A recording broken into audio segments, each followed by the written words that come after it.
Hi there, and welcome to One Body, One Life, proudly sponsored by Jamaise Fine Foods. I'm Vicki Nguyen, and I'm on a personal mission to live to 120, and I would absolutely love to take you on this journey with me. This fortnightly show is focused on longevity and understanding how we can all live longer and stronger through diet, exercise, lifestyle, nutrition, and so on. Each episode, we will uncover tips and tricks to living your healthiest and happiest life for as long as physically possible. I'll be chatting to the experts as well as people who have defied the odds and explore various treatments and modalities to help us all reach optimal wellness. So today we get to speak to one of the creators of the Natural Nutritionist, Steph Lowe. Steph aspires to spread a positive message on the benefits of eating real foods. In addition to her mentoring programs offered by the Natural Nutritionist, Steph also has her own health food podcast called The Real Food Real. Her mentorship program extends far beyond the basics of real food and weight loss, as she specialises in gut health, preconception and pregnancy care. As a sports nutritionist, author and triathlete herself, Steph knows how important it is to have a healthy and balanced diet. And especially now, given what's happening globally, nutrition is such an important part of our lives and so many people are interested in it. So welcome to the show, Steph. Thank you so much for having me. I'm excited to be here. Excellent. Thanks for being available. I know we're all working from home at the moment, so we're lucky. I think we got you at a good time. So, I've always believed in that ethos that, food should be food is medicine.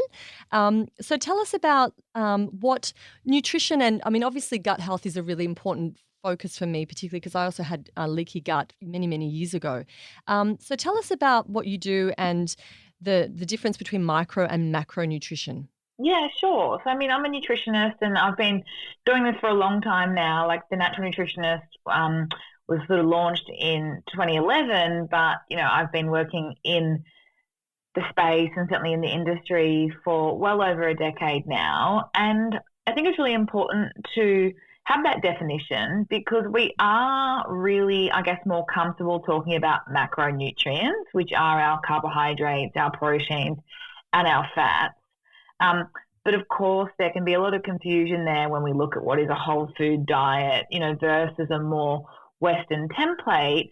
And then micronutrients are, obviously all the nutrients that sit within those three categories. So, whether we're looking at things like zinc or B12, other vitamins as well that we really need to understand, right now, certainly things like vitamin C are becoming a lot more popular and certainly very important. So just understanding how we can get, that food is medicine approach, certainly right now, but definitely long term as well. Absolutely. I noticed in the intro I spoke about you and gut health and your preconception and pregnancy care. So is that a big part of your focus? Yeah, it certainly has become more recently.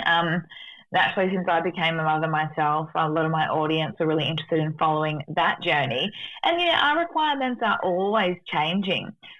Certainly, one side of my business is working with athletes and we do a lot of sort of low carb and metabolic efficiency work there. But then, of course, with children, certainly in preconception, pregnancy, breastfeeding, there's lots of other considerations where we do need to change our macronutrients. And certainly usually looks like, changing the volume of carbohydrates we eat, but always prioritizing whole food carbohydrates because, that's where we've gone really wrong if we look at a more Western food pyramid or our conventional guidelines up to this point in time. Absolutely. So that that old food pyramid, it's so different really, isn't it, now to the way most people eat? Because, at the bottom of that triangle used to be like carbohydrates, right?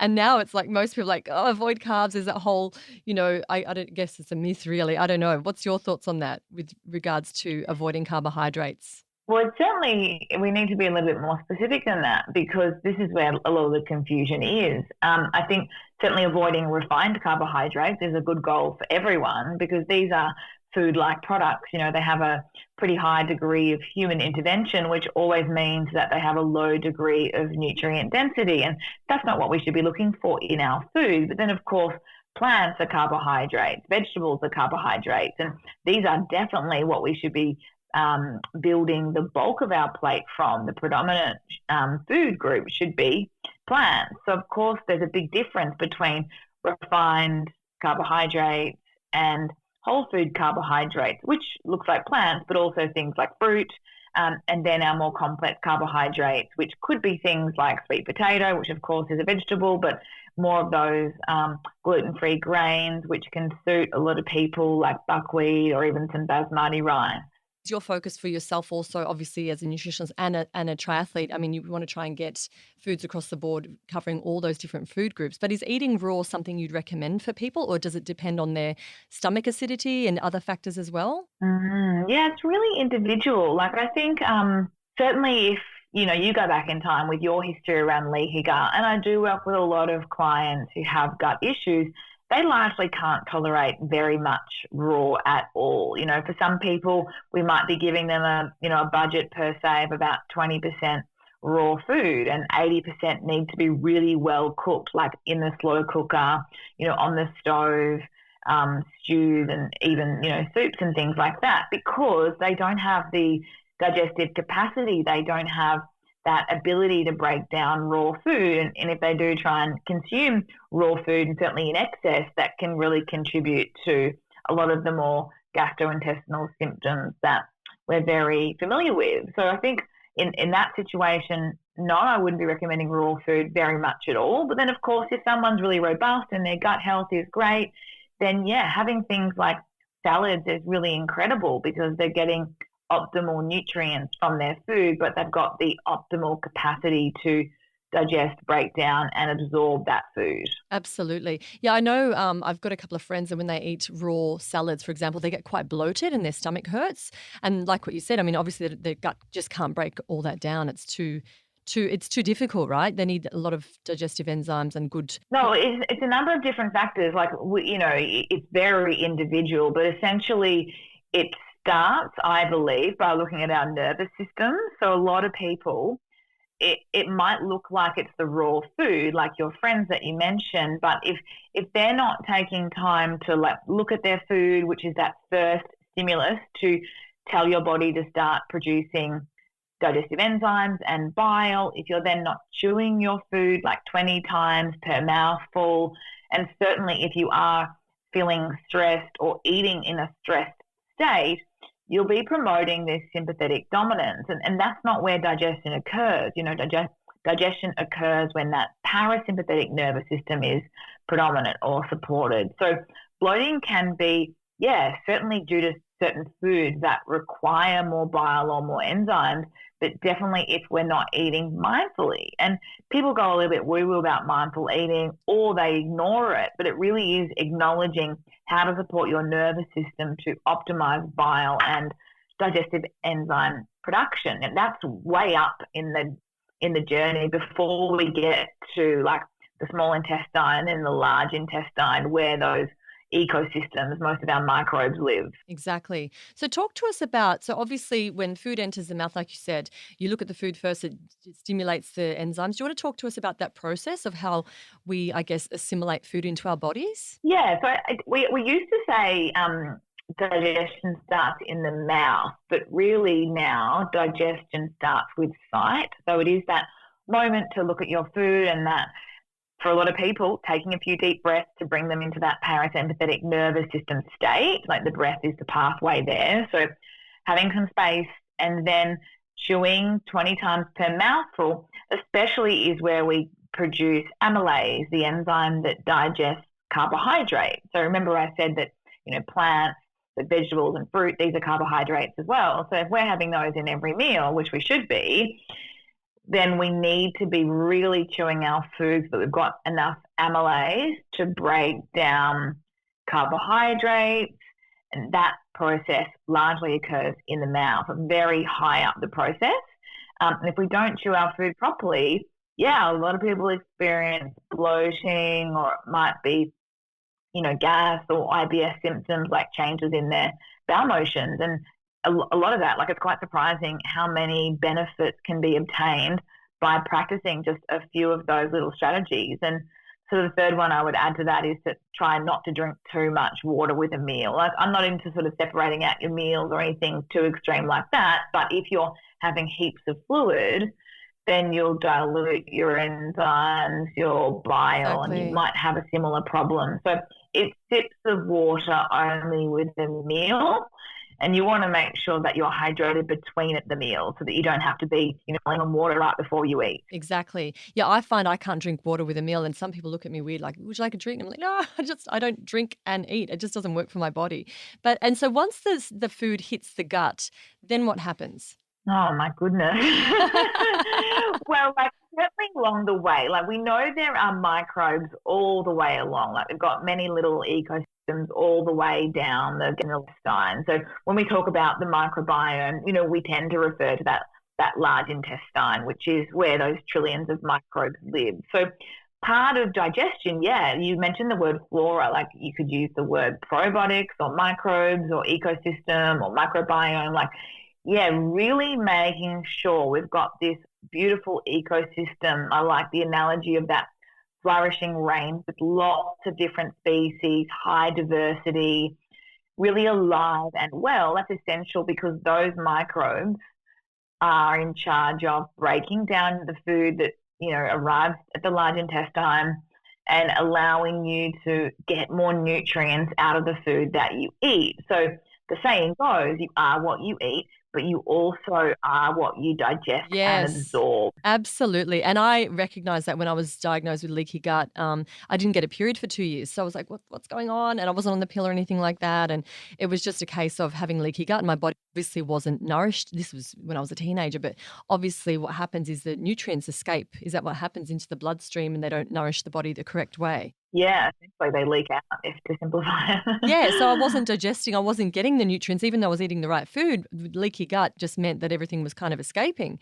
So you're right, it's so true, you are what you digest. And talk to us about how much, with the metabolism, for example. I mean, obviously some people have got faster metabolism than others. Is that genetic? Does genetics dictate that, or is it more just based on the flora in the bowel? Or well, another analogy to think about is that genetics load the gun and the environment pulls the trigger, right? So there's always going to be a pretty small genetic component, but it's the expression of the genes that are more important. So you could have certain genes that would indicate that you might be slower metabolically, but what you do can either perpetuate those genes or essentially counteract those, right? So yes, there is a genetic component, but nearly everyone's probably heard the saying around that low calorie diet can slow down your metabolism. This is what's really interesting. If we look back at our conventional weight loss conversation, it was always eat less, move more. And we're essentially putting patients, clients, ourselves into starvation. And what happens is you will slow down your metabolic rate because you haven't got this really high thermic effect of food, which is what your metabolism does and the energy it uses when you're breaking down beautiful whole foods. And that actually will speed up your metabolism. So the natural opposite is true when you're not eating, when you're in that starvation mode. You're actually not burning as many calories, your body starts to slow down. And if it does predict that there's this famine occurring, then you'll start to store body fat rather than burning it. The other part of that conversation is that conventionally these lower calorie approaches were high in carbohydrates. Now, that's a really sad irony because if you're eating too many carbs, you won't be burning fat either because of the presence of the hormone insulin, the fat storage hormone insulin. So we've had it wrong, whereas speeding up your metabolism is certainly a function of eating enough to support your goals. But for a lot of people, it's actually not so much about the metabolic rate, but it's the predominant fuel source. So being able to burn fat as a source of fuel, so dietary fat and body fat, that concept of becoming more fat adapted or more metabolically efficient, for a lot of people is what finally transforms their metabolism, because burning sugar is that inflammatory state that we want to avoid. It also means we're bound by our appetite, our cravings, 3:30itis. It's a really unfortunate, this roller coaster of blood sugar and emotions, and the opposite is true when we can burn fat. So we can, for a lot of people, it's how they feel great from a long-term point of view because it's so anti-inflammatory. But for those that have a weight loss goal, it's quite life-changing because you don't have to eat less. You just need to change the macros, essentially, like the carbs more than anything. Interesting. And so does obviously maintaining good flora helps maintain a good metabolism, but also healthy weight. What can people take, or are there certain foods that people can eat to assist gut flora production? Yeah, for sure. So it definitely starts with prebiotics. And not everyone's as familiar with prebiotics because most of us are familiar with the probiotics. But these prebiotics are essentially the foods that then feed your flora or feed your probiotics. Right. So certainly that's one of the big reasons why we want to eat a whole food plant predominant diet, because the fiber is what your microbes love. Prebiotic, like more specific examples are things like onions, garlic, asparagus, artichoke, dandelion greens. And then there's resistant starch, which comes from cooked and cooled white rice like basmati, sweet potato, white potatoes, overnight oats. So these are our more complex carbohydrates, but because of the nature of how they've been prepared, their digestion is essentially delayed until the large intestine. So it's a really beautiful fuel source for these microbes that inhabit the large intestine. So yeah, prebiotics are number one. And then of course, there are culture-based foods that are known as fermented foods or beverages, probiotics again. I love fermented vegetables because they're another way to get more vegetables on our plate. You might like sauerkraut or kimchi or fermented beetroot. There's lots of other options, whether it's a coconut yogurt that contains live cultures. I'm not a massive fan of kombucha. I know it's so vogue these days, but we do need to acknowledge that it's a yeast. So it's not really what we're trying to put in our rainforest. It's a supplemental part. So, 30 mils once or twice a week is fine, but not these 330 ml bottles that we see being sold and, drunk every day. We don't need that much yeast. Yes, yeah, exactly. I actually can't stomach kombucha. I can't either. It makes me so bloated, even for someone that's got fantastic gut health. Me too. And I know that by testing. I've had my test done. It makes me so bloated. I can't imagine how most people are feeling, especially if they are a little bit dysbiotic or leaky. Yeah, exactly. Well, I guess it's a soft drink alternative for those people that like fizzy drinks, really, isn't it? What about the probiotics that you can buy like over the counter? Is there a place for those? A little complicated in that up until a couple of years ago, when we looked at what we knew about the gut, what we knew about the microbiome, we didn't know very much. We only thought there was a number of strains. Like the really common ones we hear about are like lactobacillus and bifido. And these are the strains mostly that we see in the store-bought probiotics because we thought really that was all we had. Now, with new testing and metagenomic sequencing and companies like Microba and Biome globally, we are uncovering like 500, 600, thousands of new species. So we're kind of realizing that maybe we don't need these particular strains that we've been popping in pills all along. And that's not to say that you can't do that. But the other part of the story is, what we're understanding is specifically these two strains, they are predominantly what we call transient strains. So for a lot of people, adults, they don't colonize. They don't go to they don't live in the gut. They don't stay there. They certainly play an important role from end to end. So that's why consuming them via foods and beverages can be really important. And they certainly need to pass through the gastrointestinal tract. But I think we've just had it a little bit wrong in that the view has been, I need to take this capsule because that means that this bacteria is going to live inside my gut. And that's not actually what happens. With all of the testing and the metagenomic sequencing that we're now doing, we are uncovering pretty incredible strains. And I know that companies are trying to work out how to, package them up and put them in a capsule or a powder and sell them because of how beneficial they are to our health and how anti-inflammatory they are in terms of the metabolites they produce. But I just don't think that we necessarily need to be spending a lot of money on capsules because it might not be, or powders, it might not be the strain that we need. Certainly post-antibiotics can be really helpful to get the right product for you. But long-term, it's a really expensive strategy that might not always be creating the result that you're after.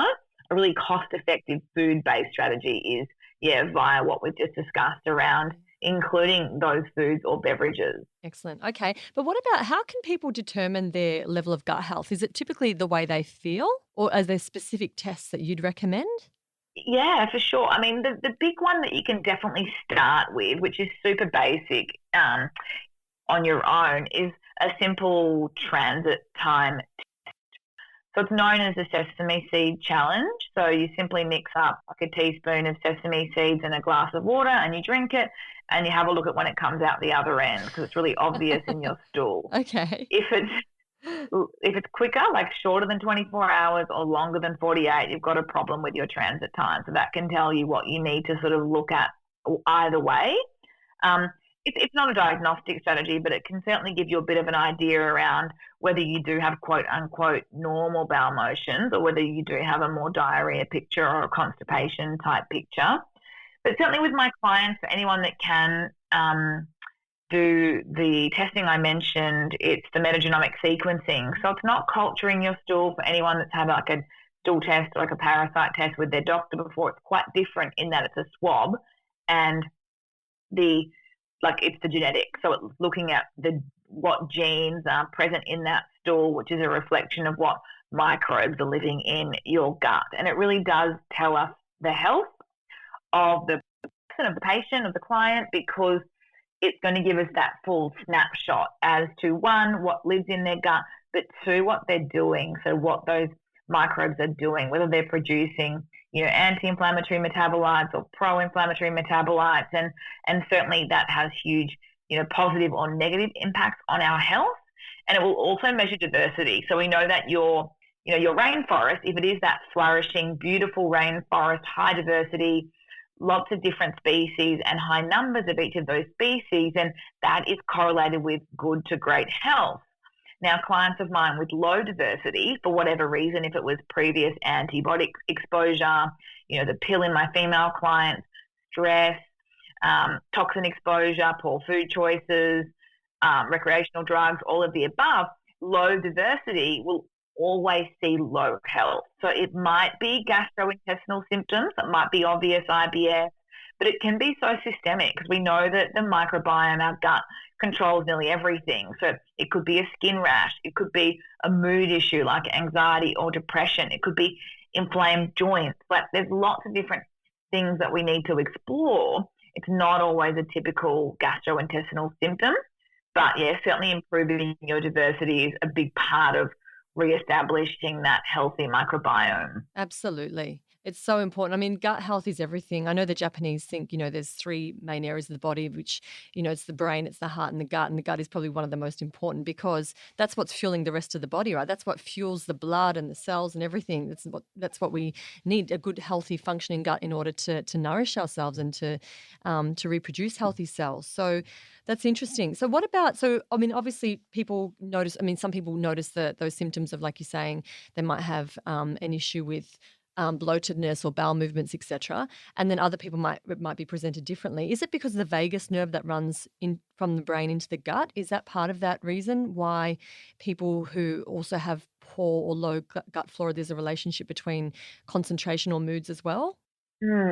Yeah, so I think this is a really underappreciated area of science, although it's certainly being investigated quite significantly now, which is incredible to see. So, yeah, we know that the gut is called the second brain, right? So our brain is connected to the gut via the vagus nerve. And we can think of this as being like this information superhighway where the brain talks to the gut and the gut talks to the brain. So, yes, it goes both ways. So if we're eating quality food, which is then, let's say, feeding pro-inflammatory microbes, then those inflammatory compounds are traveling up the vagus nerve into the brain, then yeah, we can have a leaky brain or we can have a dysbiotic brain.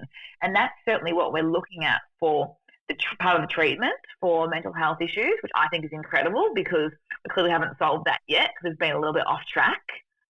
But it goes the other way as well. So certainly how you feel mentally can impact your gut. So that's where another part of that sort of stress conversation is, where it's really important to be nourishing your nervous system as well. Definitely now with what's going on globally, especially if you do have gut issues, but then everyone needs to be understanding that relationship between the nervous system and our gut. My husband's a chiropractor, so this is a little bit of a side note, but speaking about that vagus nerve, we've got to think about the neural innovation from the spine into the gut as well. So even things like posture and exercise are all going to be really important so that our nerves are innervating our gut properly, communicating with our brain properly so that we can feel great digestively, mentally, emotionally. And then, of course, our immune system. We know that 80% of our immune system's in our gut. So we're really focusing on this now. And it's hard to see a virus help people become, I guess, prioritize their health finally. But I do think that one of the amazing benefits out of this global pandemic is that people are going to start to look after themselves more. And isn't that fantastic in the long term? Which brings us to the next topic on immunity. So obviously most people are very familiar with, some immune boosting foods such as, you can correct me here, but like garlic, turmeric, onions, antioxidant rich foods. But what do you recommend to help boost people's immunity? Yeah, it has to start with the diet. So when you eat a whole food, plant predominant diet, you're going to get a lot of great natural vitamin C, antioxidants. So, getting things like dark leafy greens, berries, and citrus fruit. So looking at what's on every plate so that you're getting that whole food diet as a priority. And, what's happening at the moment with everyone's rituals being changed or their routines differing, working from home. Like a lot of people are struggling to find, meal times and to not snack and graze and eat sugar. And the irony there is that sugar is going to suppress your immune system. So you've got to start by nourishing your body and eating those really beautiful meals to making poor choices as the day goes on. Yes, exactly. But I love garlic. I think raw garlic is an incredible ingredient. If you're treating the gut, you need quite a lot. Like you might need 2 cloves twice a day. But for most people, that's not the kind of volume that you need, but you might simply really finely dice some raw garlic in your salad dressing or make a pesto for your zucchini pasta. It is a natural antimicrobial. So these are like nature's antibiotics. They support the gut and they don't have the detrimental impact that antibiotics do on or can have on our flora. Absolutely. So what do you recommend? Like some little things that people can incorporate into I take garlic juice in the morning, but and there's a whole heap of things that I do. But what suggestions do you have for people that are kind of new to this? Like you said, everyone's at home now with extra time on their hands and they are focusing a bit more on how to be healthy holistically and particularly looking at what to do to stay strong and healthy. Yeah, secondary to the diet, I'd certainly be looking right now at what's happening, like if you are getting any sun. What's interesting about social distancing and certainly working from home is that a lot of us aren't really seeing the sun at all between 10 and 3. This is an issue because we know vitamin D is so popular when it comes to bones, but its biggest role is immune function, right? So we absolutely can't be forgetting about our vitamin D levels, and it's really hard to eat in our food. We get really small amounts in eggs and really small amounts in like a cod liver oil supplement or something like that, but it really largely comes from the sun. Now, at least in Australia and where I live in Melbourne, we're also moving into winter, so we've got even more of a focus now to not get vitamin D deficient because we need it more than ever. So certainly getting out in the sun between 10 and 3, this is where the UV rays come through the atmosphere at the right time to be absorbed through the skin, to be able to allow our body to have adequate D levels. And many people are going to need to supplement. So, but it all depends on your blood test, which you're probably not going to get done now because we don't want to overwhelm the medical system. So staying with a fairly conservative, dose of say 1,000 to 3,000 international units per day of vitamin D. So usually 1 to 3 capsules or 1 to 3 sprays can be really helpful depending on where you live and what you're doing. But again, most of us are indoors, so we can't forget about vitamin D. Zinc is another one. Everyone knows of zinc from an immune point of view. Zinc's interesting to me as well because it's really important for our skin. And remember that our skin is our frontline defense to microbes and to viruses. So having an adequate zinc intake is really important. So if you do eat animals, then yep, it's easy to do via beef and lamb and organ meat. Certainly if you're plant-based, it's possible, but you need to have a much greater focus on pumpkin seeds and dark leafy greens and lentils and legumes. So making sure that you are really conscious of your zinc-based foods.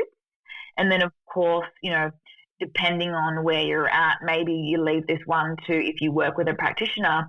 But a lot of my clients are supplementing with zinc between sort of 15 to 30 milligrams a day. Again, quite conservative, focusing on the diet first.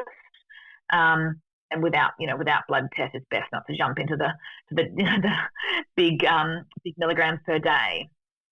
And then, probably the last would be vitamin C. We can definitely do it from our food, but I'm personally taking extra vitamin C at the moment. There's a lot of controversy about this online at the moment. Like, the skeptics are like, oh my God, vitamin C is not going to cure corona. And that's not what I'm saying. So No. we don't know what the cure is. If we did, we wouldn't have the global pandemic. Exactly. We've only just started researching this virus. It's a completely new strain. Exactly. But does supporting our immune system, or is that ever going to be harmful?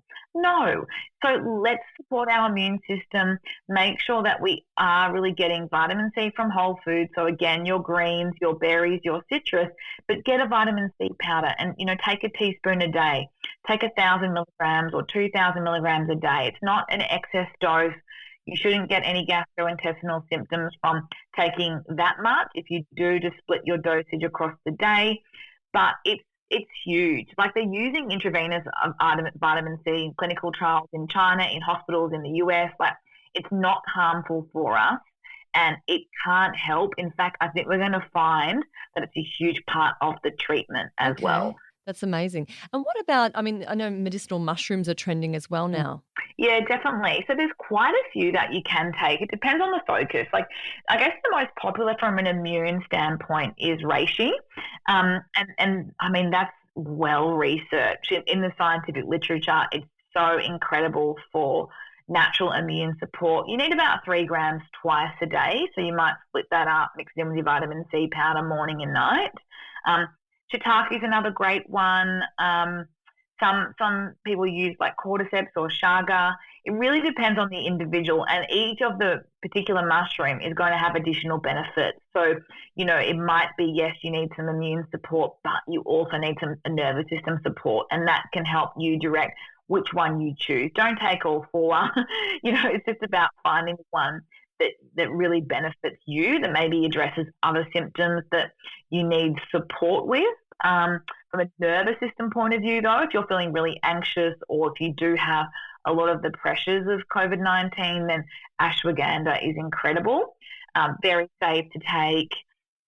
I just start a little more gradual with that one. You might do 2 grams a day or even less, half a flat teaspoon to start, and just gradual like anything. We don't need to sort of jump in the deep end and start throwing in, 6 supplements or anything like that. But what we've shared today should give you a scope to think about what you might need to complement your whole food diet. Love that. And what about finally fats, the type of fats? There's so many fats, coconut oil and the hemp seed oil and, the mono and poly and all that. Talk to us about fats and whether we should be including those into the diet as well.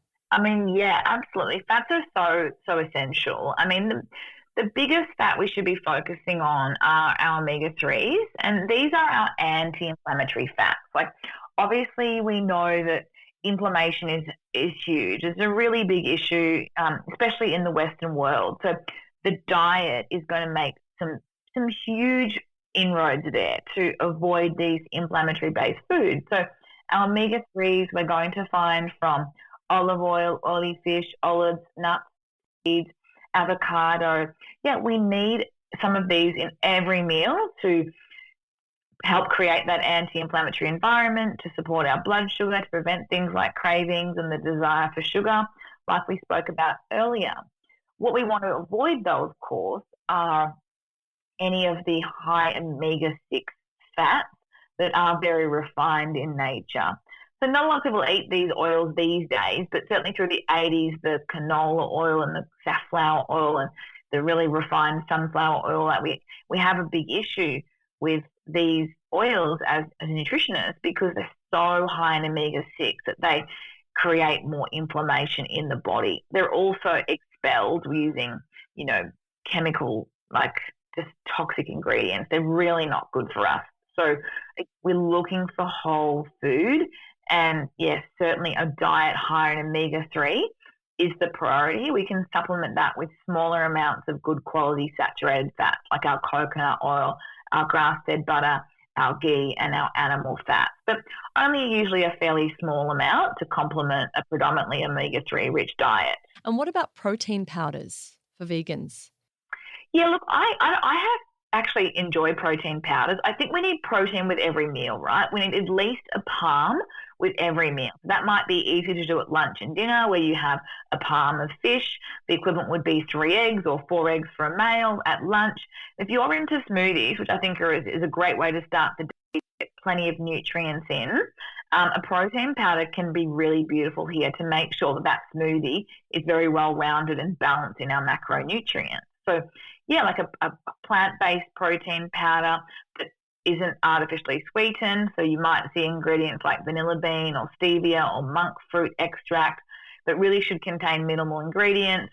2 tablespoons or 3 tablespoons, depending on the product, will give you about 20 grams of protein, which is a really beautiful goal to make sure you've got that satiety macronutrient included in your meal as well. I don't think you need to add it in, like as in you're having 3 meals and you're already getting your 3 serves of protein. I don't think you need more on top of that necessarily, unless of course you're training a lot, you've got different goals, bodybuilding, etc. Yeah. For most of us, we don't need to add it in, but it can certainly go into one of our meals and is adding diversity to people that are more plant-based, that don't have as many options in that sort of really good quality protein source. Awesome. So you did mention about breakfast smoothies. I love having a juice or a smoothie in the morning. But what's your some people say it's better to chew your food. That's the best way. But I agree with you that, you can get so many more nutrients into a smoothie or a juice, and it's a quick and easy way to get them in. But what's your thinking regarding that, like eating a meal compared to having a juice or a smoothie? Yeah, I have an issue with juices if the fiber's lost. It really depends on how you're juicing it, because a lot of the amazing, machines these days will make sure that you're not losing all the fiber. So that's one thing to keep in mind. But certainly a smoothie, I'm not talking about what you buy from the food court, which is full of sugar or heaps of fruit, dates and so on. I'm talking about something that you make yourself, that you've got vegetables in there. So it might be frozen zucchini or frozen spinach. Use berries for the sweetness, for the antioxidants, healthy fats from chia seeds or nut butter or avocado, your protein powder. Really, really nutrient dense, great for your blood sugar, a beautiful way to start the day. But you just drink it slowly. Like, you don't scull it like a glass of water, because then you'll lose your hunger signals. Your ghrelin won't have time, like your hormones, the satiety hormones won't have kicked in, and you'll probably think that you're still hungry. And I hear it from a lot of people. But if you sip your smoothie slowly and take just as long to drink that as you would to eat an omelette, yes, then you're getting the best of both worlds. And that's interesting you say that. And that's exactly, I agree with you, because I know with my leaky gut, what I had when I was a teenager, I used to eat my meals so quickly. I was working 3 jobs and, I'd literally just scoff my meals down in between work. And I think that was a big contributor to having leaky gut. So you're right, sitting consciously and eating and enjoying and tasting every single mouthful is such a good way to nourish yourself. And I think you're right as well regarding in my experience, I know if I eat something a lot slower or drink it slower, then you are going to feel fuller and not so rather than drinking it fast and then still feeling hungry kind of thing. So that conscious consumption is so important, isn't it? Yeah, definitely. It's also why we have the 20-minute rule, where you're not allowed a second helping unless you've waited 20 minutes. Like, you've got to give your body time to register that it's full. Yes, exactly. I've got one last question for you. So I interviewed Nick Butner from the Blue Zones, and he was talking about the 9 commonalities of people who live the longest, and they practice the Hutchy, where they don't eat. Yeah, definitely. Like 80-20 for most things, I think. 80% full. I think that's very behavioral, and a lot of people, it's like totally childhood orientated. Yeah, everyone says, I wasn't allowed to leave the table once I'd finished my plate, and so on and so forth. So for a lot of us, there's decades of untraining, but certainly starting with the food behaviors that we've been talking about today, and the blood sugar control and that mindful eating, that all makes a big difference. Like, if you've just inhaled your food, of course you're going to overeat, and then you think you're still hungry, and it's this vicious cycle, right? So it definitely starts with those foundations. But what is the receptor that makes us feel full? It's the hormone ghrelin. Okay. Yeah, so we need time for our body to acknowledge that it's full. But certainly it's a different feeling as well for a lot of people, like especially if you've been eating a lot of refined carbohydrates, like even just breads and pastas and cereals. You're used to feeling quite heavy in the tummy. It's a different fullness when you're eating plants and proteins and fats. So there's a lot of adjusting to do. Yes. Yep. Satiated, Exactly. not bloated, not in a carb coma. You feel quite light. And that's a new feeling to get used to for a lot of people. But I mean, like any behaviour, it just takes practice. Rome wasn't built in a day. Yes, exactly. So tell us, what are your top 3 tips for health and for longevity? Oh my gosh, a whole food diet. Like if we're not doing that, we've really got to, take stock. That is the biggest thing. The biggest decision we make is what goes on our plate. So lots of plants, quality protein, healthy fats, and whole food carbohydrates, getting rid of refined carbohydrates. I think absolutely number 1. Yes. 2, I would say meditate. Yes, yeah. Not a lot of people expect nutritionists to talk about meditation, but I mean, if you're into your research, if you want your clinical data, it's there. It's been proven. We're just finding that a lot of people are quite resistant to it. I think if COVID-19 teaches us anything, it's yes, look after ourselves, and 2, start meditating to nourish your nervous system and look after your long-term health. Absolutely. 3, I think, it's such a tough decision. I actually think fasting for most people. So whether that's 12 hours overnight for a beginner or 16/8, so a 16-hour fast every day of the week for a male, but maybe a couple of days a week for a female who's obviously not, preconception, pregnancy, breastfeeding, etc. It's just giving our body a break from eating, from digesting, and certainly it's, over extended durations like that 16 hours, promoting autophagy, which is that cleaning out of those dead and disease-like cells, giving our body a chance to heal. And we're all eating too often. We're grazing, we're snacking. We need to create that window, that overnight window, and acknowledge that it's a really great long-term strategy as well. Yes, exactly. Thank you so much for all your healthy tips and tricks on how to stay well, particularly now with building our immunity through what's happening. And I appreciate your time so much, Steph. Thank you so much. It was great to be here. Thanks so much for joining me today. I really hope you enjoyed this episode as much as I did. Don't forget to subscribe to this podcast and follow me on our YouTube channel, One Body, One Life, to see more inspirational videos to help you reach optimal wellness and longevity. But until next time, don't forget, you've got to nourish to flourish.